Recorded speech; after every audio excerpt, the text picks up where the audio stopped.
Hi, I'm Dr. Faith Kreitzer, Food Safety Extension Specialist at the University of Tennessee. And I've been involved with a project with my colleagues at UT and North Carolina State University evaluating some novel organic sanitizers for post-harvest wash systems. Today we're in an organic packing house. Let's take a look at some of the common practices that are used in post-harvest production. First, let's take a minute to consider what is a sanitizer and why is it an important part of the post-harvest process. Many types of produce from the field must be washed prior to sale to remove dirt and debris. Depending upon their size and scale, producers may use dump tanks, spray bars, or large bins to wash fresh picked produce. While this step is designed to wash off dirt, if bacteria are present on the surface of produce, those bacteria will be washed into the water. This can be a food safety issue if pathogens on the surface of the produce are washed off and dispersed into the water or onto a conveyor belt. If this happens, other produce could be contaminated by the pathogen, now in the water or on the belt. We refer to this mode of pathogen contamination as cross-contamination. Sanitizers are incorporated into the water to drastically reduce the possibility of cross-contamination by inactivating the bacteria that are introduced to the wash water. Since it is impossible to visually determine if pathogens are on the surface of produce, growers must have good practices, such as incorporation of sanitizers, in place to safeguard against cross-contamination whenever washing produce. Let's take a look at a couple of common sanitizers available to organic producers. Chlorine is a commonly used sanitizer to reduce the risk of cross-contamination during post-harvest washing. Chlorine is an option for organic growers, being an approved sanitizer by the National Organic Program, or NOP. There are multiple product delivery systems that are able to introduce chlorine as a sanitizing agent. Calcium hypochlorite comes in powder tablet form, and sodium hypochlorite is available as a liquid.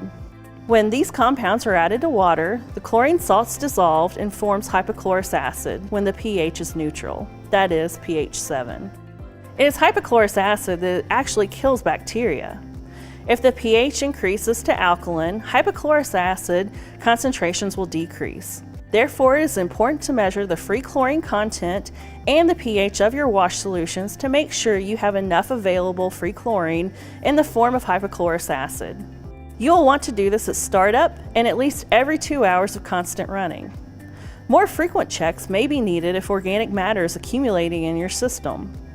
Remember, when it comes to chemical use, the label is the law. Read and abide by the label guidelines. Check your product's label to assure it has an EPA registration number and to determine the appropriate concentration and contact time for washing produce. Be aware, as the amount of organic matter increases in the water, the effectiveness of chlorine decreases. Organic matter accumulation mostly includes soil particles and plant material.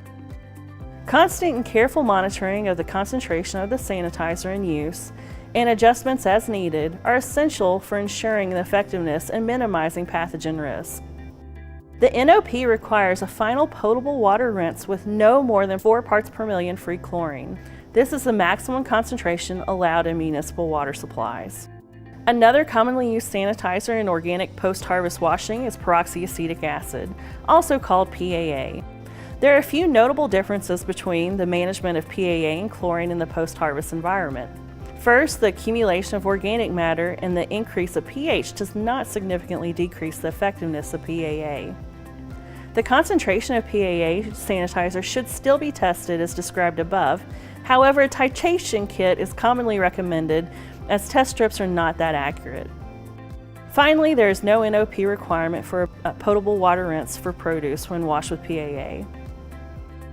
We hope that you've learned why you should use a sanitizer when washing produce and how you can adhere to all food safety practices while adhering to organic production practices.